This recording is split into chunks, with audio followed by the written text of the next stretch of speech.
"Mrs., can we have a strawberry?" And what the millionaire said shocked everyone. Rebecca Wilson had lost her appetite again as she stared at the expensive plate of food she'd barely touched. The table at the Madison was filled with elaborate dishes that cost more than many families spent in an entire month. That's when three small figures appeared beside her table. Three identical boys, no older than 7, wearing tattered clothes and faces smudged with dirt. The first of them, slightly braver than the others, cleared his throat softly. "Ma'am, can we just have one little strawberry?"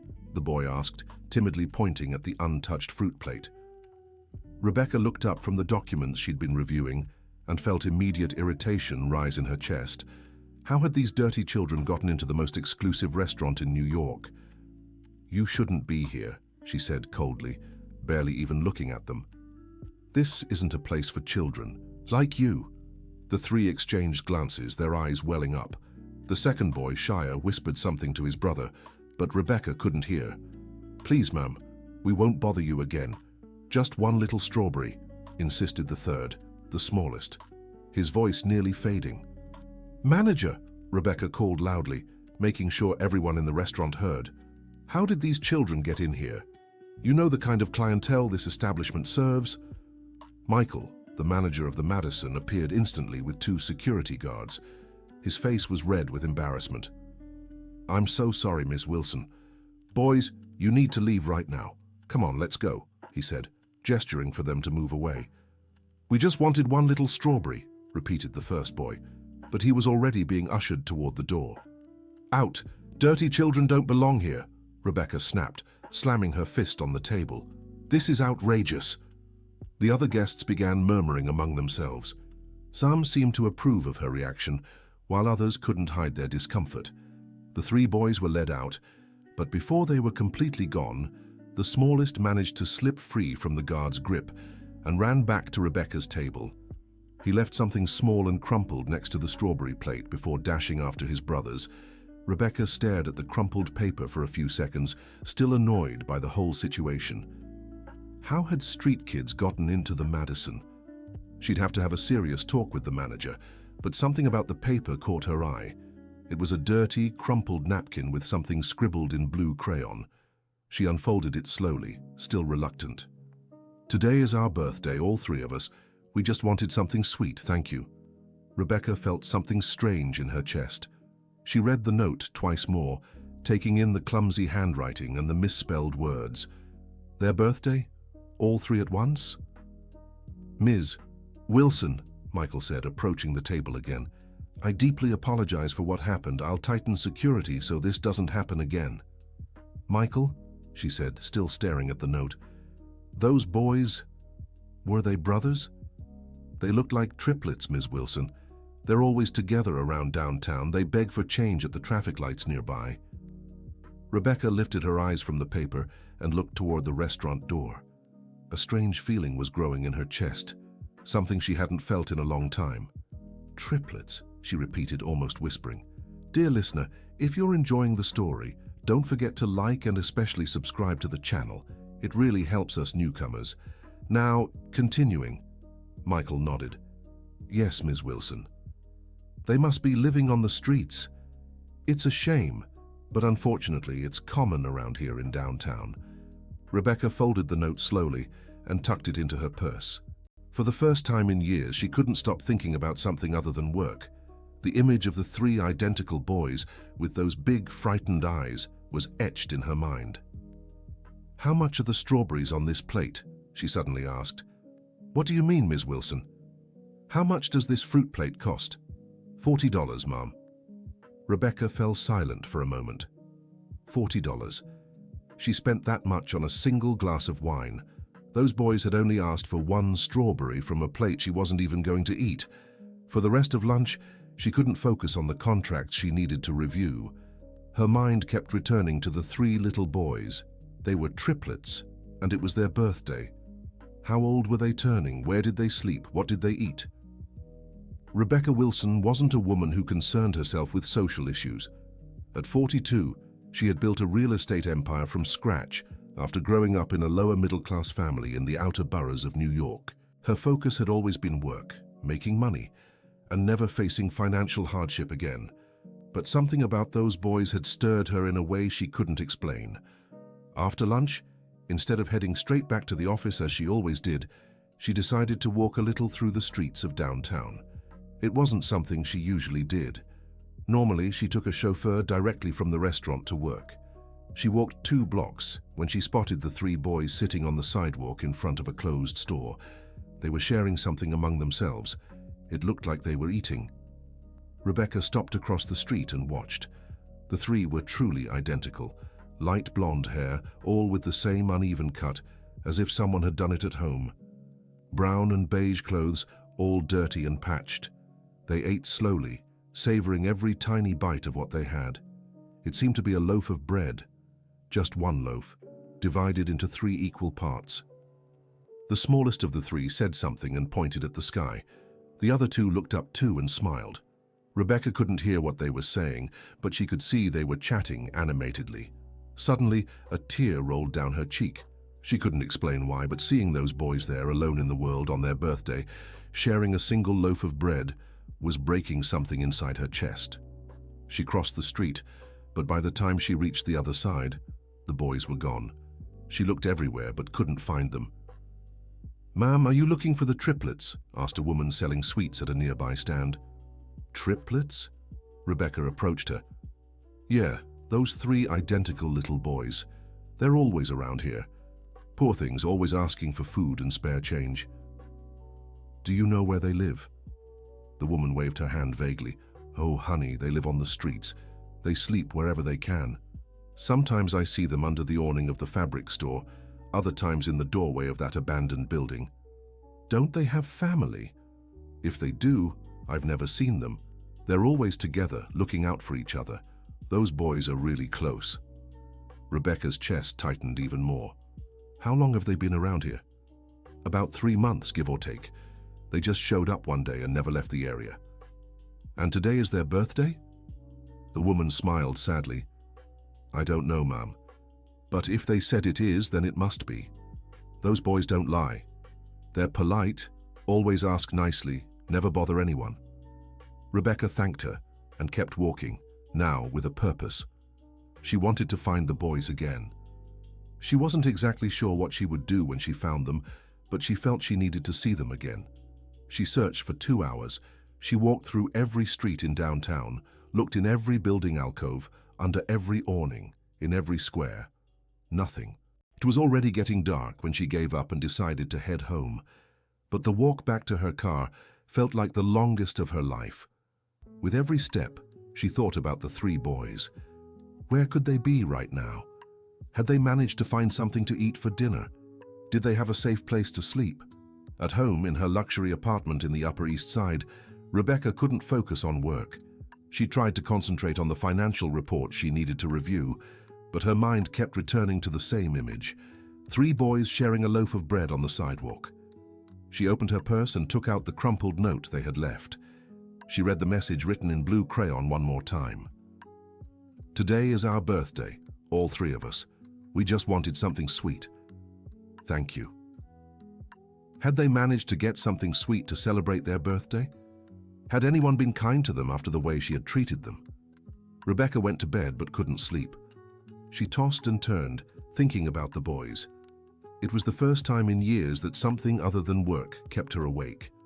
The next day, she cancelled all her morning meetings and went back to downtown. She wanted to find the triplets. She needed to find them. She started in the area where she had seen them the day before. She asked several shopkeepers, but no one had seen them that morning. "They usually show up around noon," said an older man selling popcorn in the square. "Always together, always polite. Sometimes they buy a bag of popcorn and split it among the 3 of them." Rebecca decided to wait. She sat on a bench in the square and watched the people passing by. She wasn't used to sitting still, much less in a public square. Her life was always busy, always full of appointments and important decisions. But there, sitting on that bench, watching people go by, she began noticing things she had never paid attention to before. How many people rushed past without looking around? How many seemed sad or worried? And how many, like her, lived in a bubble, never really seeing what was happening around them? Around noon, just as the popcorn vendor had said, she spotted them. The three boys appeared, walking hand in hand through the square. They were still wearing the same clothes as the day before. Rebecca stood up and started walking toward them, slowly, not wanting to scare them. When she was about 5 feet away, the first boy noticed her and stopped. "It's the lady from the restaurant," he said to his brothers, his voice a mix of fear and surprise. The other two looked at her and immediately hid behind the braver one. "Boys," Rebecca said, stopping where she stood, "I wanted to talk to you." "We didn't do anything wrong," the first boy said, his voice trembling. "I know you didn't. I was the one who did something wrong yesterday." The three exchanged confused glances. "Can you come closer? I won't hurt you, I promise." The first boy hesitated for a few seconds, but finally took a couple of steps toward her. The other two followed, still half hidden behind their brother. "What are your names?" Rebecca asked, crouching down to their level. "I'm Ethan," said the first boy. "I'm Noah," said the second, still partly hidden. "And I'm Mason," whispered the smallest one. "Ethan, Noah, and Mason," Rebecca repeated. "Beautiful names. Are you brothers?" "We're triplets," Ethan said proudly. "We were born on the same day at the same time." "And yesterday was your birthday?" "Yeah," Noah said, stepping out a little from behind his brother. "We turned 7. Rebecca felt her heart tighten. 7 years old. They were just babies still and already alone in the world. "And where do you live?" The three exchanged glances again. Ethan, apparently the leader of the three, answered, "We live right here on the street." "And where are your parents?" "We don't have any," said Mason, the youngest, his voice barely audible. "And family? Grandparents? Uncles?" "We don't know," Ethan replied. "We were at the shelter, but we ran away." "Why did you run away?" The three fell silent. Ethan looked at his brothers, as if deciding whether to tell or not. "It was bad there," he finally said. "The ladies at the shelter were mean to us." "They hit us," Noah added, his eyes welling up. "And they didn't give us food," Mason said. Rebecca felt anger rising in her chest. How could anyone mistreat such small, defenseless children? "How long ago did you run away?" 3 months, Ethan answered. "And how do you survive out here on the street?" "We ask people for spare change, and when we get money, we buy bread," Noah explained. "Sometimes people give us food," Mason added. "Do you eat every day?" The three looked at each other again. It was Ethan who answered, "Not every day, but when one doesn't eat, none of us do. We always share everything." Rebecca had to swallow the tears threatening to fall. "And where do you sleep?" "It depends," Ethan said. "Sometimes under the store awning, sometimes in the building alcove. We always sleep together, so we're not scared." "What are you scared of?" "The bad men who bother kids on the street," Noah said. "And the cold," Mason added. "And hunger," Ethan finished. Rebecca could no longer hold back her tears. Here were 3 children, just 7 years old, alone in the world, facing dangers she couldn't even imagine. "Boys," she said, wiping her eyes, "would you like to have lunch with me today?" The 3 were startled by the question. "You're not going to call security again?" Ethan asked suspiciously. "No, I promise. I behaved very badly yesterday." "I'm sorry. But yesterday you said dirty kids can't go into the restaurant," Noah reminded her. "I said something very ugly and wrong. Any child can go anywhere. Will you forgive me?" The 3 exchanged glances once more. After a few seconds, Ethan nodded yes. "So shall we have lunch?" "But we don't have money," Mason said. "My treat, a belated birthday gift." Their faces lit up with a beautiful smile Rebecca knew she'd never forget. She took them to a simpler, more casual restaurant where she knew they'd feel more comfortable. Over lunch, she learned more about their story. They remembered living with an elderly woman they called Grandma, but one day some adults came and took them away. They said Grandma couldn't take care of them anymore and that they were going to a better place. "But the shelter wasn't better," Ethan said, pushing food around his plate. "We wanted to go back to Grandma," Noah said. "But we don't know where she is," Mason added sadly. Rebecca listened carefully, trying to understand how 3 such young children had ended up in this situation. "Do you remember your grandma's name?" "Grandma Margaret," all 3 said at once. "And where did she live?" "In a little house with a yard," Ethan said. There were chickens in the yard, Noah remembered. And a mango tree, Mason added, smiling. Do you remember anything else? The street name, the neighborhood? The three shook their heads. We were really little when we left, Ethan explained. But we remember she was nice, Noah said. She made cornbread, Mason recalled, grinning. Rebecca felt she was getting too involved with these boys. Her life had always been well organized, focused on work and business. There was neither time nor space for children in her life. She'd never even considered having kids. But looking at those three little boys eating so eagerly and talking about their grandma with such affection, she felt something different growing in her chest. Dear listener, if you're enjoying the story, please take a moment to like and especially subscribe to the channel. It really helps us who are just starting out. Now, continuing. After lunch, she walked the boys back to the square. Will you be okay? She asked, concerned. We're always okay, Ethan replied, though she could tell it wasn't quite true. What if it starts raining? We hide under the awning, Noah said. And if you get hungry? We'll figure something out, Mason answered. Rebecca knew it wasn't that simple. 3 7-year-olds alone on the streets faced terrible dangers every day. Boys, would you like to stay somewhere better?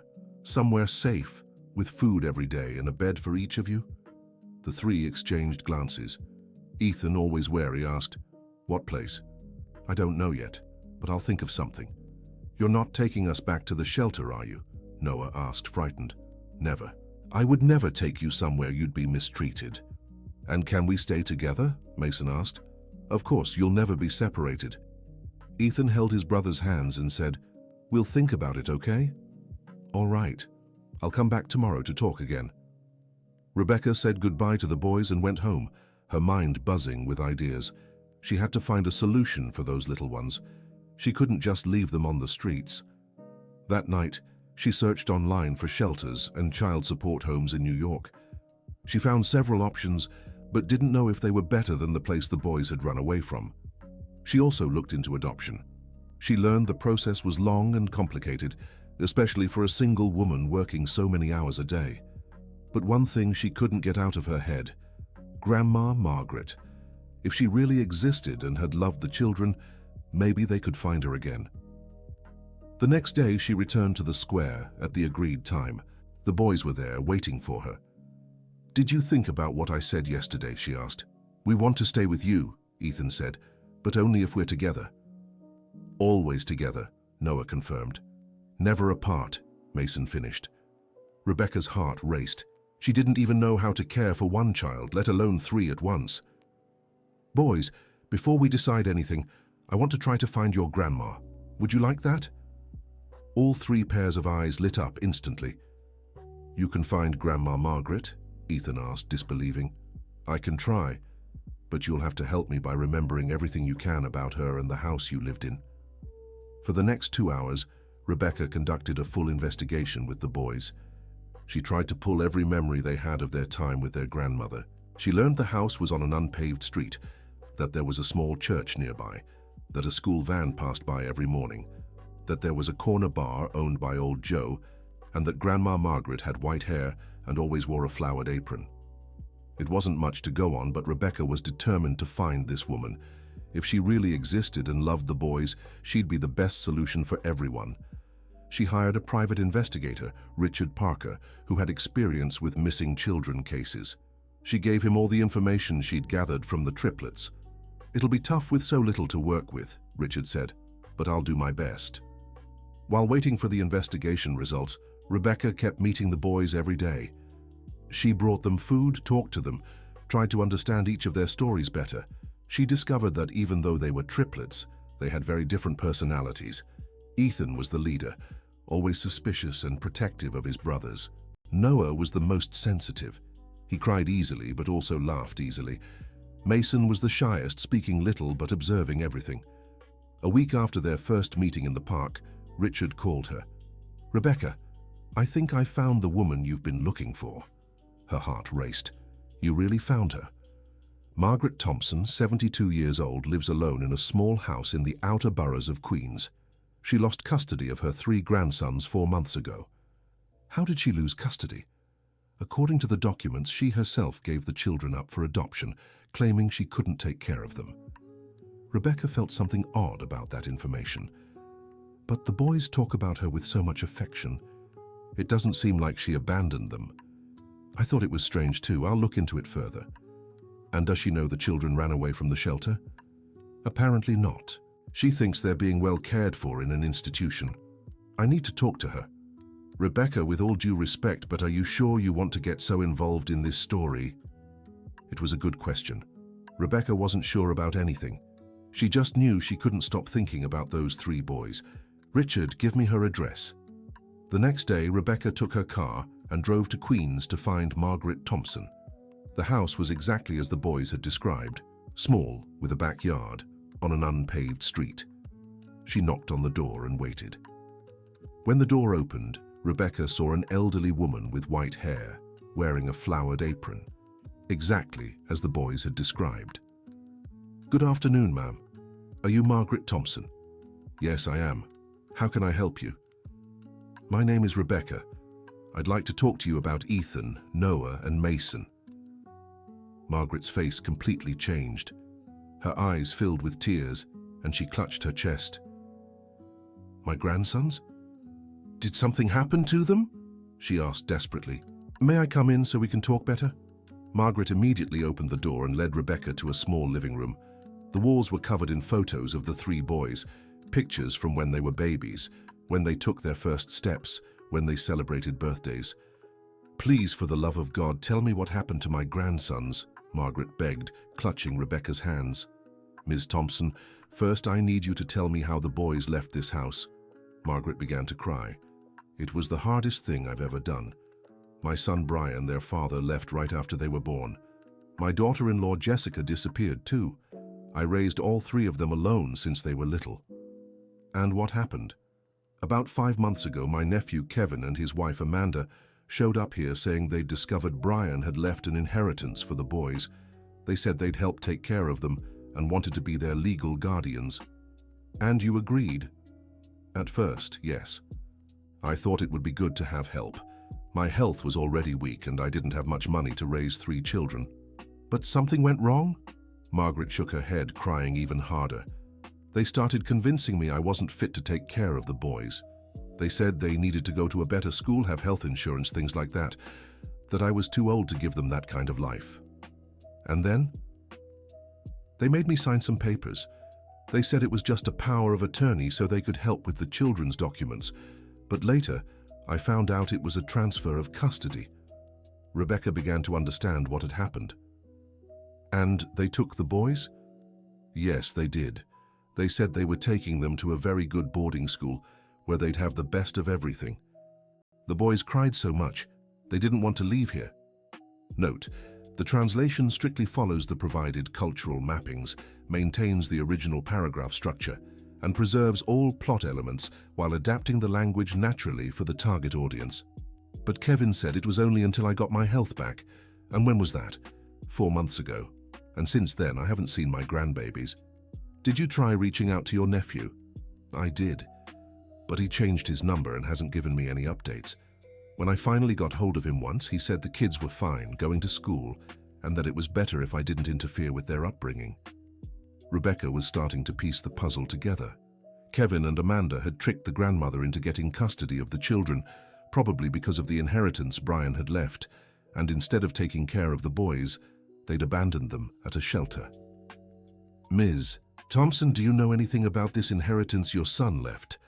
I know he had a small house here in the neighborhood that he left for the boys. It wasn't much, but Kevin and Amanda got very interested when they found out." "And where are my grandbabies now?" Margaret asked desperately. "Are they okay?" Rebecca took a deep breath. How could she tell this woman that her grandchildren had been living on the streets for 3 months? "Miss Thompson, I need to tell you something, but I want you to stay calm, all right?" Margaret gripped her hand tightly. "Did something happen to them?" "They ran away from the shelter where Kevin and Amanda left them. For 3 months they've been living on the streets in downtown New York." Margaret screamed and fainted on the spot. Rebecca rushed to help her, splashed water on her face, and waited for her to come to. "My babies," Margaret kept repeating, crying. My poor babies on the streets. Miss Thompson, they're okay. I've been meeting with them every day. They're thin, but they're fine.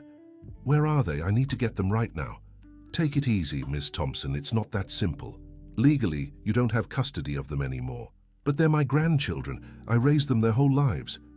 I know. And that's why I came here. We're going to get custody of the children back, but we'll need to prove you were tricked. Margaret got up from the chair, still weak. I have copies of the papers I signed. I can show you. She brought out a folder with several documents. Rebecca went through everything and confirmed her suspicions. Margaret had clearly been deceived. The papers she thought were just a power of attorney were actually a full transfer of custody. Miss Thompson, with these documents and your testimony, we can reverse this. And how long will it take? I don't know. It could be weeks, it could be months. And the boys will stay on the streets all that time. It was a fair question. Rebecca couldn't leave the kids on the streets while the legal process played out. No, I'll take care of them in the meantime. Margaret looked at her in surprise. You don't even know my grandchildren. Why would you do that? Rebecca didn't know how to answer. She didn't fully understand herself why she was getting so involved in this. Miss Thompson, can I bring the boys here for you to see? Margaret's eyes lit up. You can. When? This afternoon, if you'd like. Yes, please. Oh, it's been so long since I've seen my babies. Rebecca left Margaret's house with a lighter heart. She'd finally found a solution for the boys. They could stay with their grandmother, who truly loved them. But when she got to the park to meet the triplets, they weren't there. She waited for 2 hours, but they never showed. She started to worry. She asked the popcorn vendor, the woman at the candy stand, other local shopkeepers. No one had seen them. Sometimes they go out to try and make some money in other neighborhoods, the popcorn vendor said, but they always come back by the end of the day. Rebecca decided to wait. She stayed at the park until 8 at night, but the boys never came. The next day, she went back first thing in the morning, still nothing. She searched everywhere they used to stay. Under the awnings, in the building alcoves, in every square in the area. Nothing. She was starting to despair when a street kid approached her. Are you looking for the triplets? The boy asked. Yes, do you know where they are? Some men took them yesterday afternoon. Rebecca's heart stopped. What men? Dunno, but they didn't want to go. They were crying a lot. Do you know where they went? Dunno, Mom, but they left in a white van. Rebecca felt her world collapse. Someone had taken the boys by force. Who could it have been? Kevin and Amanda? The shelter staff, or worse, someone with bad intentions. She immediately called Richard, the investigator. Richard, someone took the boys. I need your help to find them. What do you mean, took? A street kid said he saw some men force them into a white van. I'll look into it. They might have been taken back to the shelter. And if they weren't? Richard was silent for a few seconds. Let's hope they were. Rebecca spent the whole day in anguish. She couldn't work, couldn't eat, couldn't think of anything else. That night, Richard called. I found them. Where?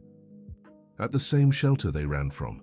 The director said they got an anonymous tip about 3 kids begging downtown. Are they okay? They are, but they won't talk to anyone. They're terrified. I need to see them.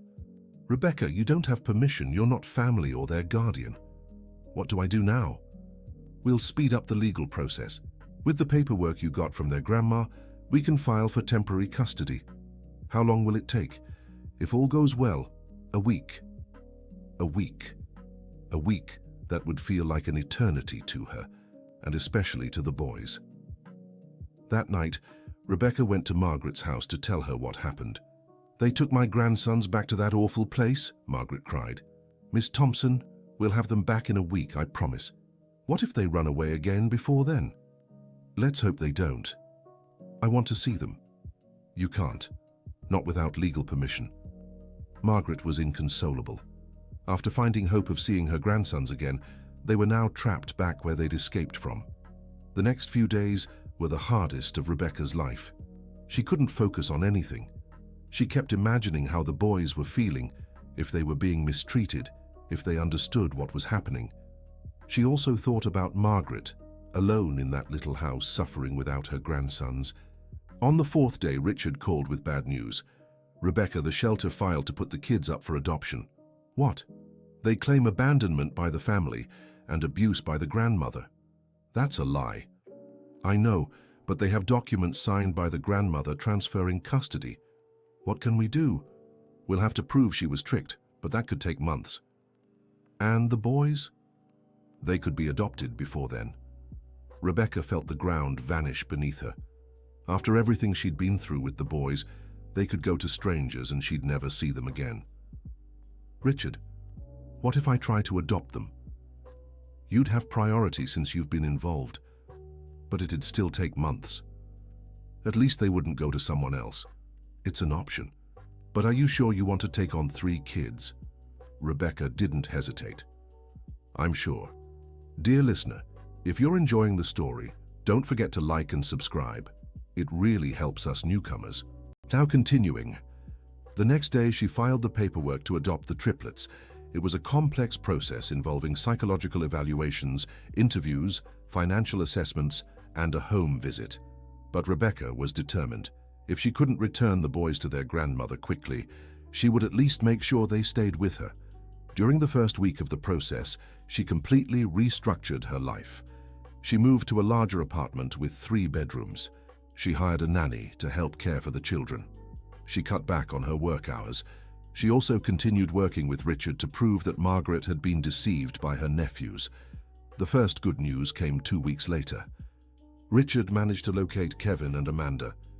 They're living in a much nicer house than before, he said, clearly with money they didn't have before. The boys' inheritance? Most likely.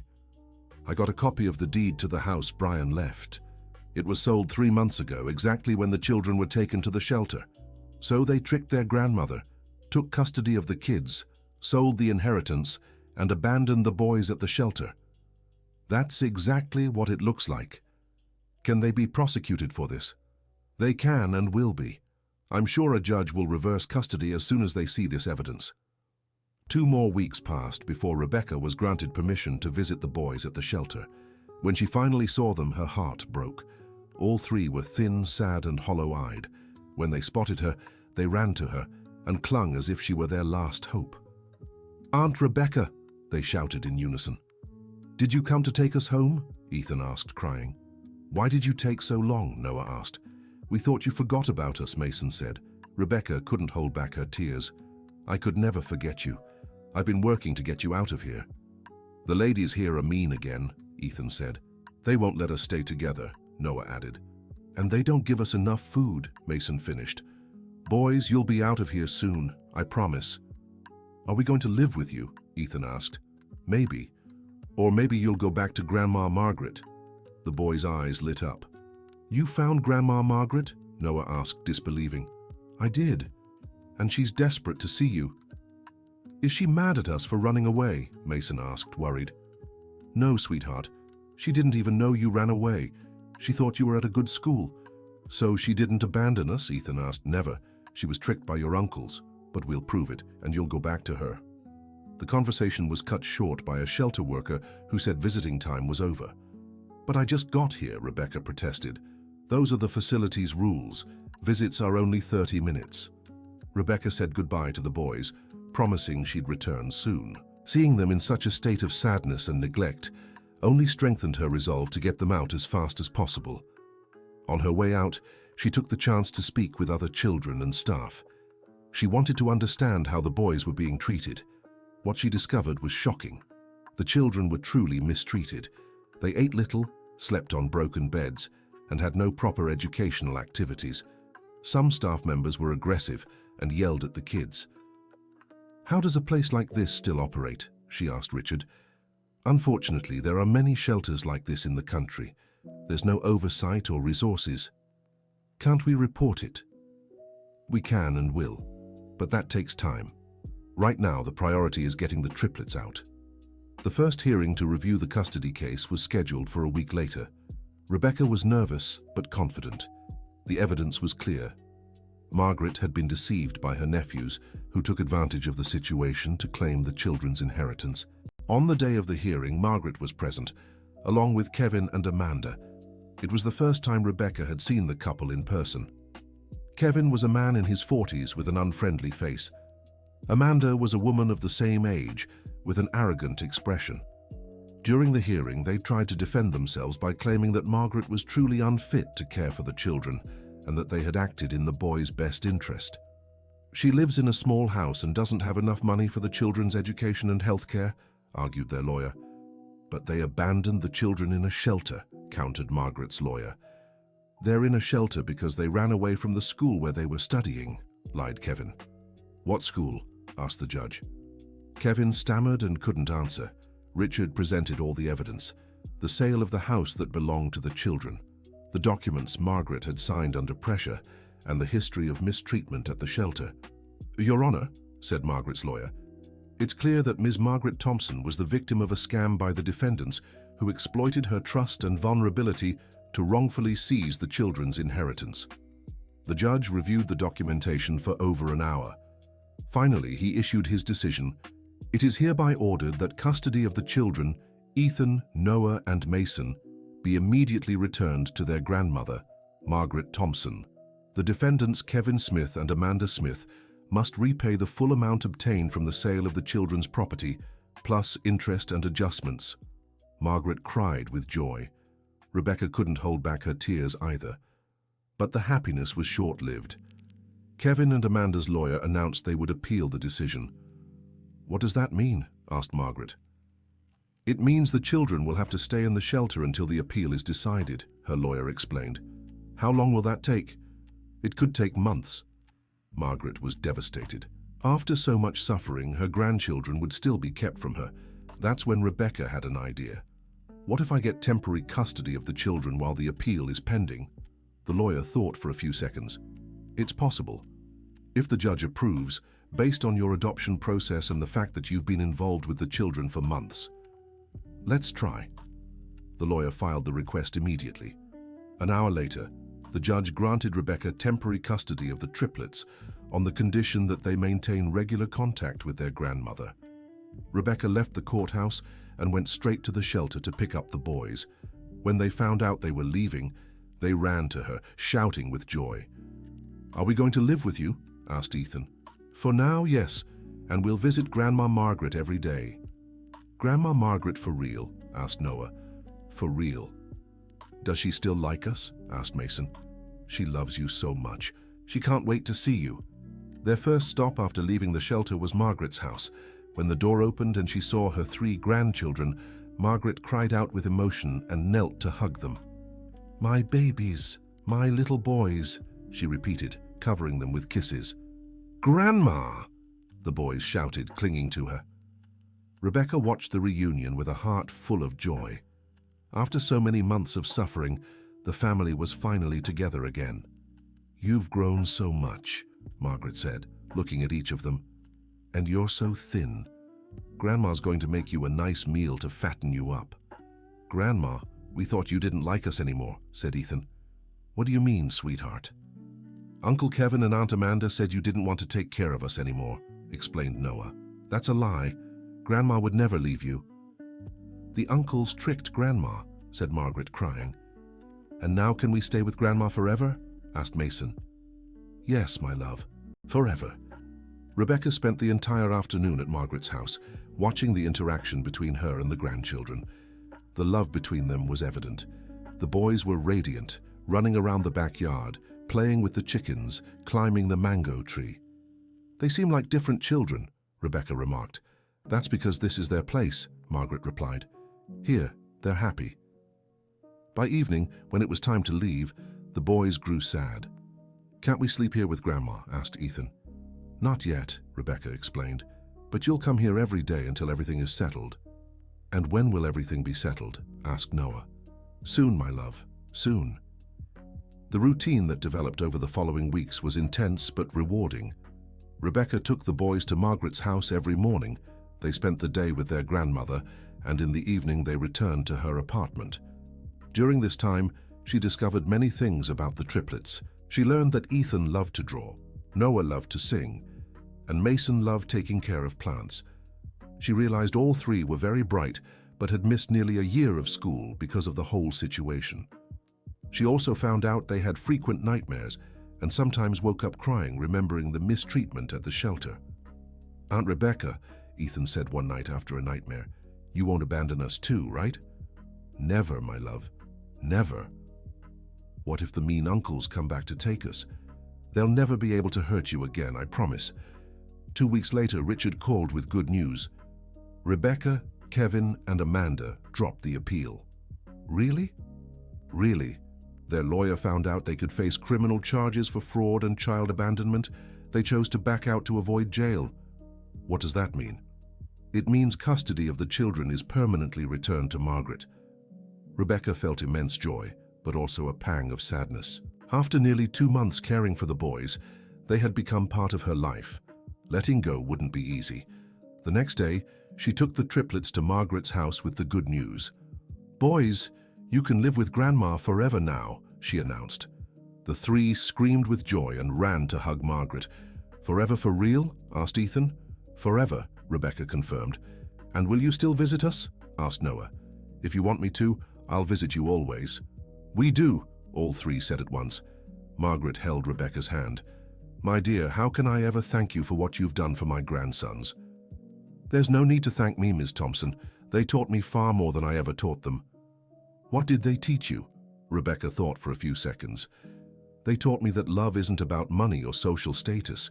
It's about truly caring for one another. Won't you get married and have your own children? Maybe one day. But right now I have the 3 of you as my heart's children." The boys rushed to hug Rebecca. "You're our heart's mother too," said Ethan. "We love you," said Noah. So much," Mason added. Rebecca's eyes filled with tears of joy. In the months that followed, she visited the boys at Margaret's house at least 3 times a week. She helped enroll them in a good school, covered their medical and dental care, and set up an education fund to ensure they could study through college. Margaret, in turn, flourished again.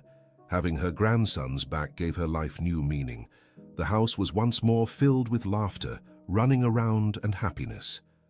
Kevin and Amanda were forced to return all the money they had stolen from the children's inheritance, plus a fine.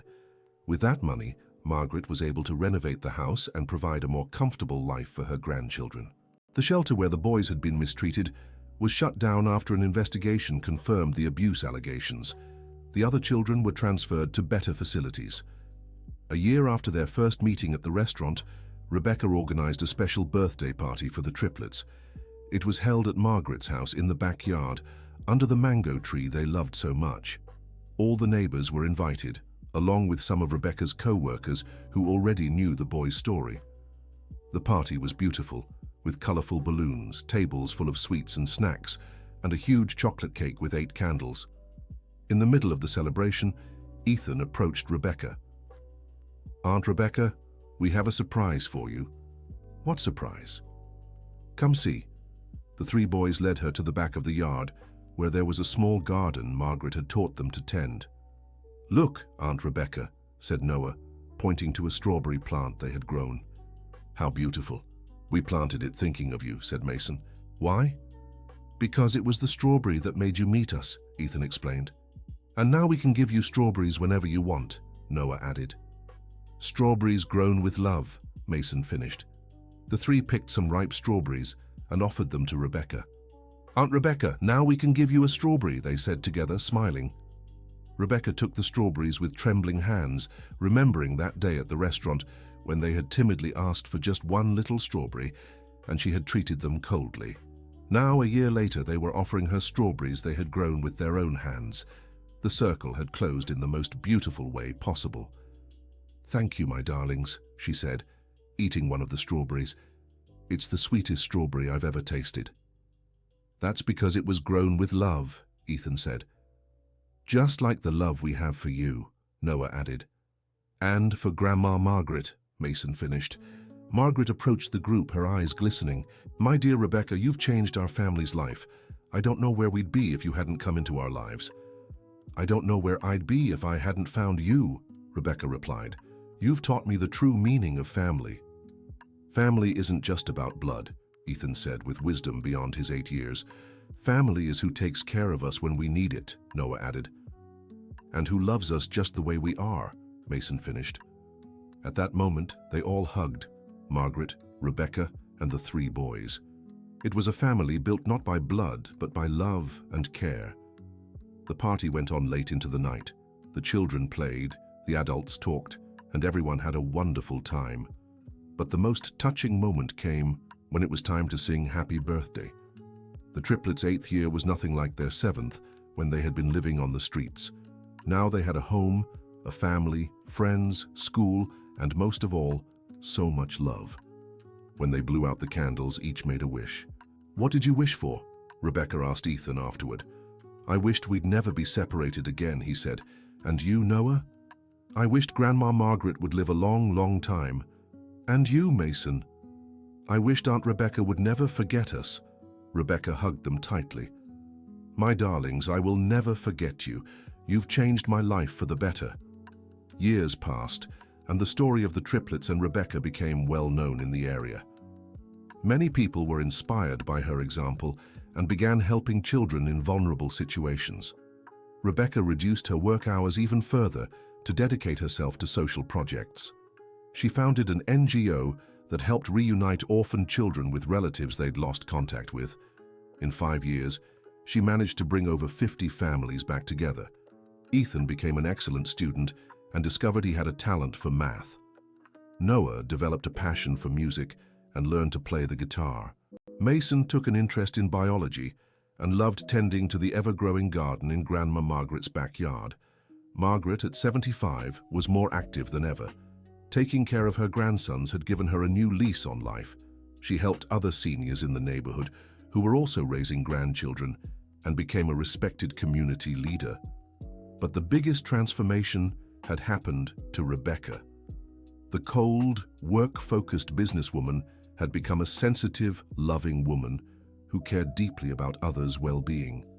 She never married or had biological children, but she had a beautiful family made up of Margaret and the 3 boys she considered her heart's own children. Every week, they gathered for Sunday lunch at Margaret's house. It was a sacred time for all of them. They talked about their week, made plans for the future, and above all, gave thanks for being together. The end of the story. So, what did you think of this touching story? Tell us in the comments which moment moved you the most, and if you know of a similar story in your family or community. Your opinion means a lot to us. Don't forget to like and subscribe to the channel so you don't miss other stories that will touch your heart. Thank you so much for following along.